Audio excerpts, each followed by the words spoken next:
How to raise an intelligent child. Mommies and daddies, all of you click this video because you want your child to be highly intelligent, right? You click this video because you want your 1-year-old child to be counting 1 to 1,000 and be reading and writing like a champion. You also want your 4 years old to be solving all the dy, dx, using the almighty formula to be solving all the quadratic equations and all of that, right? And that reminds me, how many of you did the almighty formula math, or were you one of those that will run away anytime Mr. Johnson, the math teacher, was in class? If you are, put it in the comment section. But first, I would like you to understand that your child's brain, golden and Omani-based brain, did not start when they first said dada or mama. No. Even though some of you were very excited when your child first said, oh, dada or mama. In fact, some of you were dragging who to call first. But the truth is, their brain started developing when they were in your tummy. In fact, it started the very first time you realized that you have missed your period and you got the pregnancy strips and then you saw the double lines. You see that moment, that is when their brain started to develop. So the first 1,000 days of a child, that is starting from the day you became pregnant or you knew that you were pregnant, all through their second birthday, is very, very important. That is when their brain started to develop. Now let's do the math. Pregnancy takes about 270 days, right? And then the first 2 years of a child is about 730 days.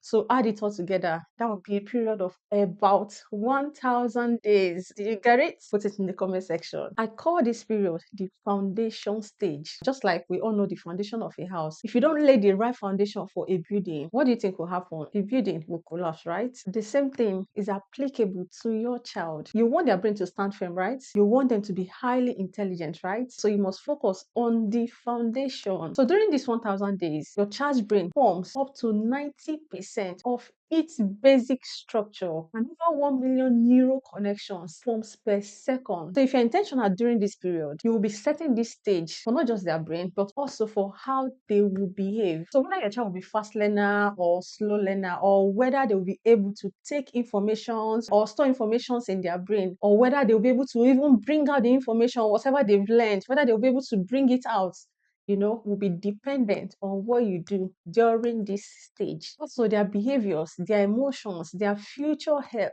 all of this will be fully dependent on what you do at this foundation stage. So if you can feel my energy, or if you're getting what I'm saying, say yay in the comment section. And if you've been watching me, you've not subscribed to my channel, what are you waiting for? Please hit the button now. After I'll come to think about it, it's not going to cost you anything. Be cool. Just hit it now. Thank you. Now let's continue. So now, what can you do to really make your child highly intelligent or super duper intelligent? Omani and Golden are my children's name. Like I said earlier, Omani-based brain and Golden's brain started developing at the moment I realized I was pregnant for them. Their brains didn't start developing now that they are 4 and 6 years old. No, it started the moment I realized that I was pregnant for them. So everything you do during this pregnancy will determine whether their brain will develop well or not. So the first thing you need to do is take folic acid. Yes, you heard me right. Because folic acid helps the brain to form and connect well. Now think of your child's brain and spine like a zip that must be closed. You know zip now, that must be closed properly. So folic acid helps that zip to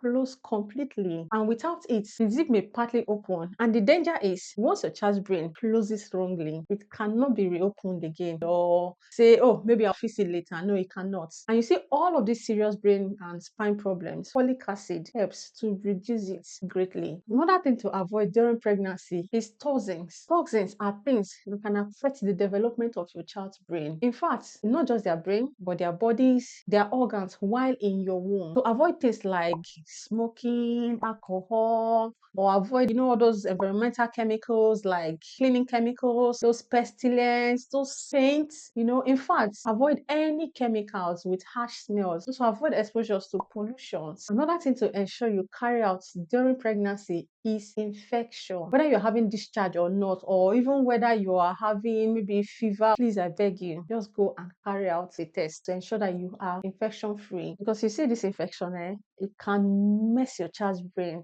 during pregnancy. In fact, here in UK, infection test is compulsory in pregnancy. So they check for not just infection, they check for HIV, they check for hepatitis B, they check for syphilis, they check for rubella immunity. They also carry out urinary tests on you. Now tell me, how is it done in your country of residence? Is it compulsory during pregnancy? Are they free? Do you follow your wife to carry out this test, or do they just go alone? Please share your experiences down in the comment section. If you still be watching me and you have not subscribed, please hit the subscribe button now. Yeah. Again, another thing to avoid in pregnancy is stress. A little stress is normal. When you see chronic or high stress, it is very, very dangerous. So whether it is work stress, relationship stress, financial stress, or, big life changing stress, please, I beg you, be mindful of it. You see, when you are stressed, your body releases hormones that's called cortisol. And when these hormones crosses your placenta, it affects your child's brain from forming well. And I believe you don't want that for your child, right? So be very mindful of your stress. Another thing to take seriously during pregnancy is antenatal care. I know many single brothers and single sisters will be asking, do maybe this is antenatal care again? Bro, sis, calm down. Let me explain. So antenatal care is basically regular checkups women carry out during pregnancy. And this is to ensure that your baby is growing well, that you as a mother, you're doing well. And most importantly, it helps to detect problems early before they become serious. During pregnancies, early intervention is very important. So if you attend your antenatals, you avoid stress, you are eating well, you're drinking well, you're sleeping well, and you treat your infections, and you avoid smoking, you avoid drinking alcohol, you avoid like all those pollution, chemicals, all of these things we've talked about, and you take your folic acid, the truth is you have taken the first major step in giving your children's brain a healthy start. So now your bundle of joy have arrived, I know many of you will be like, oh, thank God, finally, I can now rest. I can now have a break for where that is when the real work starts. So now that your baby have arrived, what your baby feed on, how you relate with them is very, very crucial at this stage. And remember, we are still talking about the first 1,000 days of their brain development, right? So what you feed them on is very, very important. And what do you feed them on? First is breast milk. Breast milk. Yes, you heard me right. So just like Wi-Fi, connect all the devices to your internet. Breast milk connects everything about your child. Connects their brain, their body, their immunity, and everything about them. Breast milk contains all the nutrients your body needs. This is why I advocate for breast milk and breastfeeding. And most importantly, take 6 months for exclusive breastfeeding. No water, no formula, yes, no food, no nothing, just your breast milk only. And if you're wondering, possible, do maybe, come on, possible, is it to give a child just breast milk for the first 6 months? How could that be? How am I going to do it? The truth is, it is doable, very doable. I did it. Our mothers did it. And there are so many women out there who did it. So you can do it. Okay, here's the thing, because I like to tell my people the truth. Come to think about it, is it really easy to give a child breast milk for a whole 6 months? Trust me, is it really easy? The truth is, it is not easy. It is hard work. That's why we say breastfeeding is hard work. But the good news is, it is very doable. And for me, I don't like to force mothers to breastfeed their child, because the truth is, I don't want a situation whereby you are breastfeeding your child, you are grumbling. Because when it comes to breastfeeding, it should come from your heart. Because when it comes from your heart, that is when the strength to breastfeed your child will come in. So you must be willing to do it. So I don't want a situation whereby because I've said breastfeed your child and then you don't want to do it according to you, you want your breast to still stand, you don't want it to fall. So because of that, you don't want to breastfeed your child. And because I have said, or maybe your husband say, oh, they've watched my video, oh, you must breastfeed your child, and then you're breastfeeding your child, you are grumbling. Because remember, we're talking about the first 1,000 days of your child, right? And then it's still the foundation stage where their brain and everything is being formed. Also, I understand that there are some mothers, due to maybe health reasons, genetic reasons, or other reasons, that is beyond their control. They are not able to produce milk or genuinely able to breastfeed their child. And honestly, they actually want to breastfeed their child. In fact, where's my book? I've addressed it, I've detailed it, all of that in this book, Breastfeeding in the Marketplace. This is my book on breast milk and breastfeeding. I'm very passionate about breast milk and breastfeeding. Everything you need to know in regards to that is all detailed here in this book. I'm going to drop the link in the description below. Again, fathers, breastfeeding is hard work. It is very hard work. It is not easy for only a mother to breastfeed their child. Yes, you might say, I don't have breast milk. How am I able to do it? There are so many things you can do to support your wife while breastfeeding. And everything, I have a full chapter, I think chapter 5 or so, about how fathers can support their wife, to breastfeed their children. Because remember, it took the two of you to bring that child into this world, isn't it? It won't be fair on her to just be the one, doing everything, still breastfeeding and all that. If you really want her to have a sweet and a beautiful breastfeeding journey, you need to support her. So get this book. It is very important. It's going to help you know what to say to your wife, how to support her, what to say, what not to say, and how to go about it. It's all detailed in this book. So grab your copy now. Also, when I say breastfeed your child or give your child breast milk, doesn't mean you just grab your child. And then you're grumbling with your angry face. Take, they say we should do breast milk. Or say your child is crying and you know they are crying for a feed. And then the next thing is, again, not again. But I just breastfed you, not again. So please have milk. You eat too much, you child, you eat too much. Then you say all manner of things. Some of you say it angrily, some of you say it sarcastically, and you think your child is not hearing. For a sensitive child, they will just start crying. For some, they will just be looking at you. Why some? They will just stop the milk, like they will just stop immediately. They will not feed, they will not lash, they will just be looking at you. Why for the Odeshi, the Ishokuku ones, the strong will one, if you like complain Auntie Jericho, nag and whine, consign them. You see that milk? They will lash it and lash it and lash it. They will still bite you on top. And when you do all these things, you might be thinking, it's just a child, they don't understand. But the truth is, they have full knowledge of what you're saying. And in their head, they'll be thinking, oh, I'm not a burden to my mom. And some of them, they'll be like, oh, I'm not the problem. Oh, my mom loves me conditionally. Oh, I'm the problem. Okay, let me just stop then so she can have peace. And then before you know, my child is not lashing without you realizing that it is your behavior that made that child to stop. And now are you going to say, oh, because they say you should not complain, or because I've said don't complain, are you not going to express how you feel? Like I said earlier, it's not easy. Like there will be times your nipple will be sore, very sore. Your child will bite you. You will have sleepless nights. All these things are real and they are reality that you're going to face while you breastfeed your child. So are you not going to complain? Are you not going to talk about it? Are you not going to express yourself when you feel these things? The truth is, you have every right to express yourself. But here's the thing, there's a way to go about it. That is what you say, how you say it, where you say it. All of this really matters. So get this book. It will help you in your breastfeeding journey. Trust me, it's going to help you. Remember, we're still talking about the first 1,000 days, right? Now, after these 6 months of no food, no water, no formula and everything, now you can start giving or start introducing them to food. But when I say food, I'm not talking about pizzas or burgers. No, I mean healthy food that will help support your child's brain and development. Remember, we're still talking about the foundation stage. And also now you've finished the exclusive 6 months breastfeeding. Come on, guys, give it to yourself. Well done, me. And now comparing your child to the other child who didn't have breast milk. For your child, you as a mother or as a parent, you're already ticking those boxes, smiling. Yeah, good. My child is already smiling. Sitting, you're ticking it. Crawling, yes, excellent. Standing, excellent. Walking, excellent. Running, you're ticking it. Your child is hitting milestones.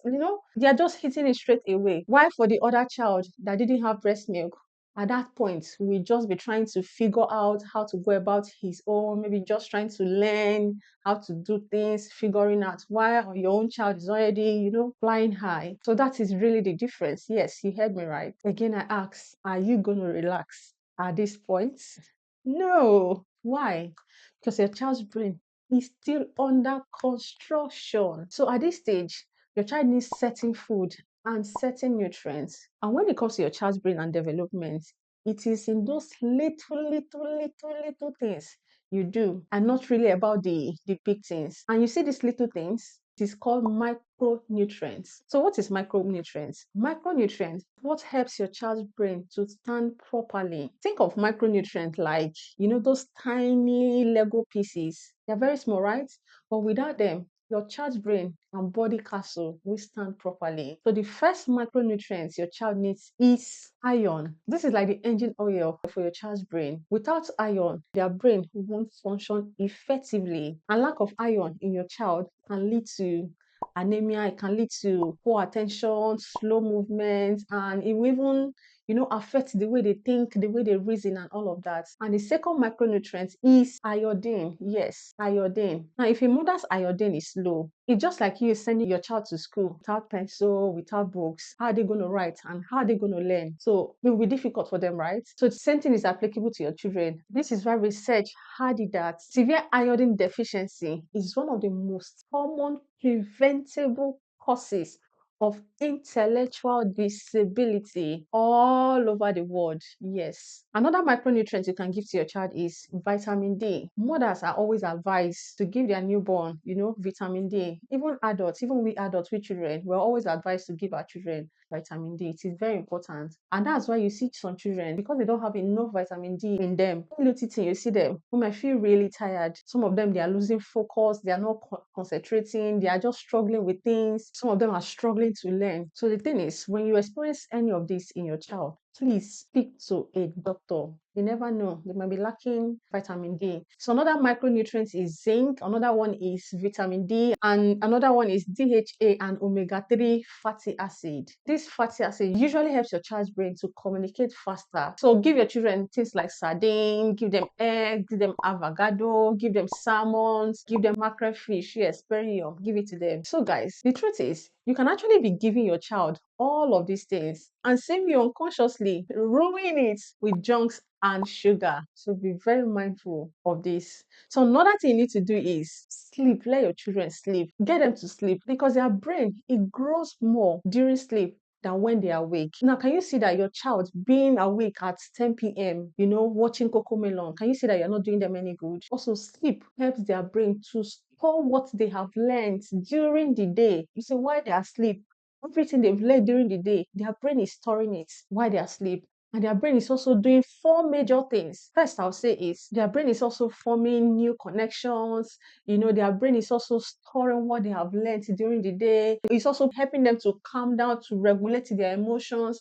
And that's why you see a child, if they've not slept when they're supposed to sleep, they play tantrums, they cry, they do all of those things. But when they sleep, it helps settle their brain, it helps put their brain in a calm state. Their growth hormone is also released, plus their immune system is strengthened while they sleep. You see why sleep is so important? Sleep is very, very important. So please let your children sleep. So another thing is knowing how to respond to your child's cue. I know you'll be wondering, what is cue? Now relax, let me explain. So cues are how babies communicate before they can talk. Okay, say like crying, say like smiling, say like when they are making eye contact, say like when they are reaching out to things, say like when you open your hand to carry them and then they turn away.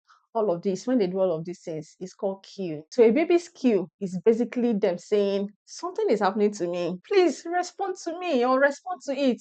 So this is why I often tell parents, carry your child when they are crying. Imagine the child is crying and you're just leaving the child to cry, or you're telling the child you cry too much and all that. No.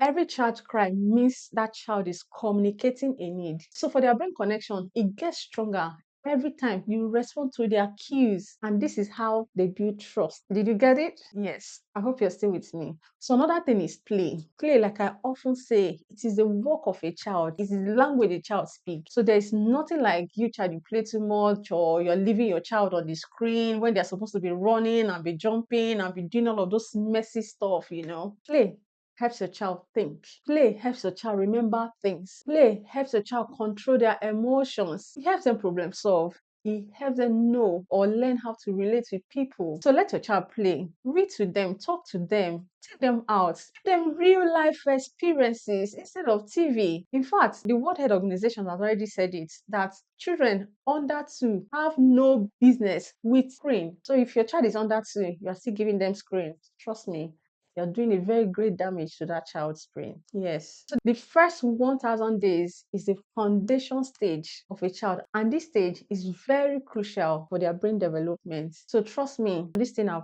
talked about, they aren't difficult. You can actually do it. I have done it. I've got 4 years and a 6-year-old child. I did it for them, and I've helped so many parents out there, to achieve the same results. So I know you too, you can achieve it if you want your child to be super intelligent.